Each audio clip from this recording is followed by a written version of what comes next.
You believe you're thinking because your mind is always active, because you're analyzing, planning, doubting, replaying, preparing, because it feels like thinking. But what if it's not? What if most of what passes for thought is just a loop, a repetition of things you've heard, absorbed, feared, or been told to believe? Nietzsche didn't believe most people truly think. He believed most people repeat, react, conform, obey, and worst of all, they mistake it for thought. Because the moment you realize you're not really thinking is the moment you finally can. The first sign is this: you confuse remembering with thinking. You recall a quote, you cite a study, you reference a book, and you believe that's intelligence. But most thought is just memory in disguise. To truly think is not to remember. It's to challenge, to break apart, to reconstruct. Real thought is dangerous because it threatens what you've been taught. It cuts through the noise. It questions the gods. It risks being wrong. But that kind of thought is rare because it's costly.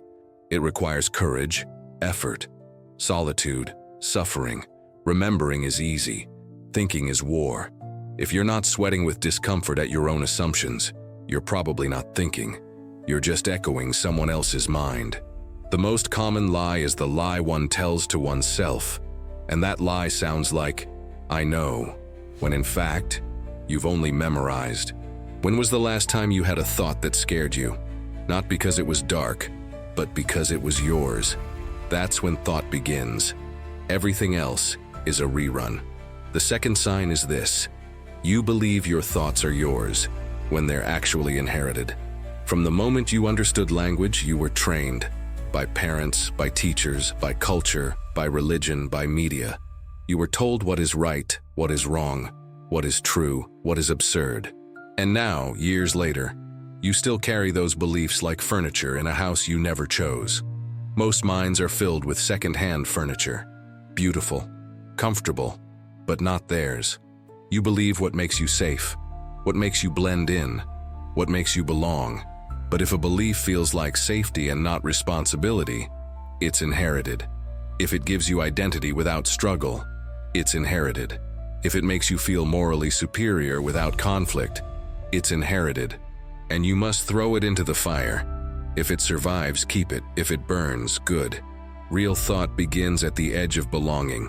When you risk thinking differently, even if it costs you comfort, even if it costs you connection. Most people don't think. They belong, and they call that belief. Belief without reflection is obedience, not philosophy. The third sign is harder to see. You confuse reaction with reflection. You hear something that challenges you, and you argue, you dismiss, you insult, you defend, and you call it honesty. But it's not. It's a reflex. True thought takes time. It waits. It questions itself. It listens to the pain of being unsure. But in a world that rewards instant replies, we are trained to react, not reflect. Convictions are more dangerous foes of truth than lies, because a lie can be questioned, but a conviction defends itself, even when it's wrong. Next time you feel triggered, ask yourself, am I protecting my ego or questioning my mind? Because sometimes not thinking looks like endless speaking, and real thought is mostly quiet. You've been told to be a good person, to do the right thing, to be agreeable, polite, respectful, and maybe you've believed that following the rules meant you were thinking for yourself. But Nietzsche warned, morality can be the most subtle enemy of thought. Because when something is handed to you as good, you stop questioning it. You don't examine where it came from, what it protects, or who it serves. You just obey, and you call that virtue. But morality, when unexamined, is just another form of obedience. And obedience is not thought, it's habit. The fourth sign that you're not actually thinking is this: you believe agreement equals truth. You feel safer when others agree with you. You feel more confident when your opinions match the group. You seek reinforcement, not revelation. And the moment someone challenges your view, you shut down or push back. That's not thinking. That's defending a script. Agreement is comforting. It makes you feel like you're right.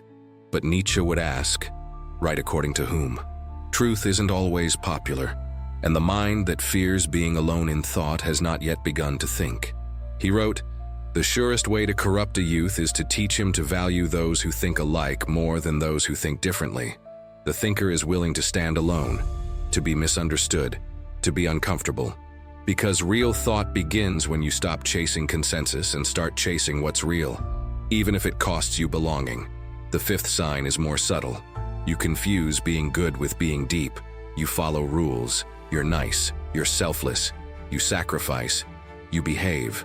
But Nietzsche believed that this kind of goodness is often born from weakness, not strength. That people who cannot act with power often create systems to shame those who do. He called it slave morality, the kind of morality that praises humility, submission, and suffering as if they were virtues. But are they? Is shrinking yourself always noble?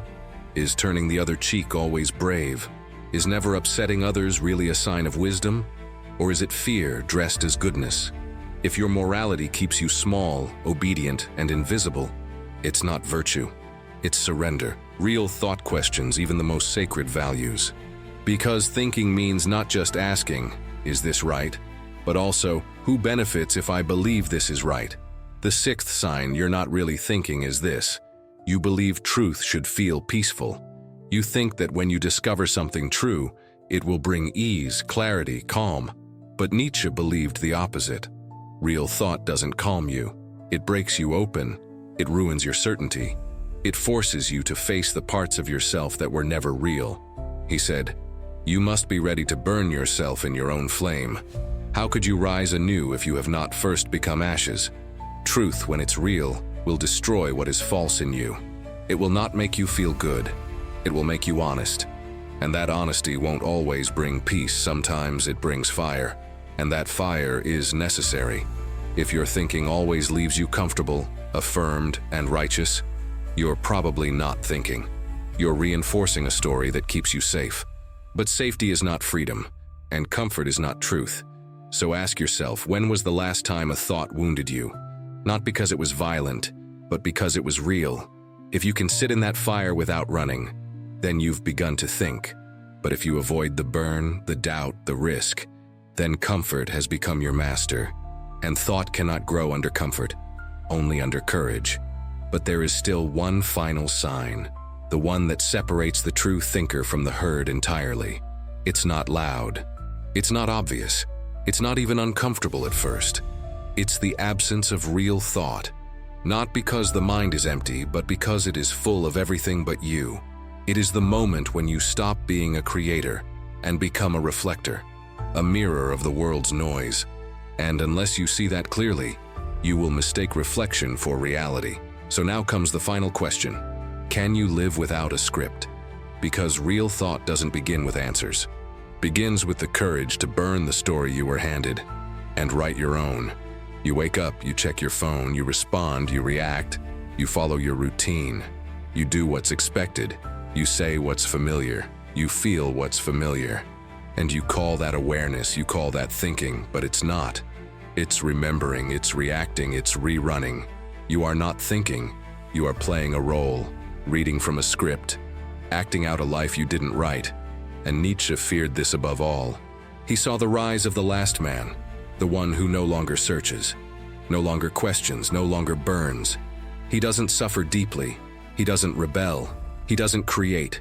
He avoids discomfort at all costs and calls it happiness. He lives safely, predictably, quietly, and he never truly thinks. Because to think would risk awakening. To think would mean losing comfort, facing chaos, abandoning the script. But this is where real thought begins. When you realize that you are not your habits, not your titles, not your beliefs, not your history. You are the fire beneath it all. The one who can choose again, speak again, begin again. You don't need permission. You don't need consensus. You need to burn what's false and build what's true. You were not born to be a reflector. You were born to be a creator. And a creator does not echo. A creator dares to question the world, dares to question themselves, dares to write a new page without waiting for approval. You must become who you are, not recover it. Not remember it. Become it. Not through imitation, but through fire. Real thought is not about answers. It's about stepping off the path entirely and carving your own. You will lose things. You will lose people. You will lose comfort. But you will gain the only thing that was ever yours. Yourself. Not the version they applauded. Not the version they trained. The version that thinks, that burns, that feels, that builds. The world has enough noise. What it needs is mind, not borrowed, not repeated, but yours. And if you've made it this far, maybe it's already begun.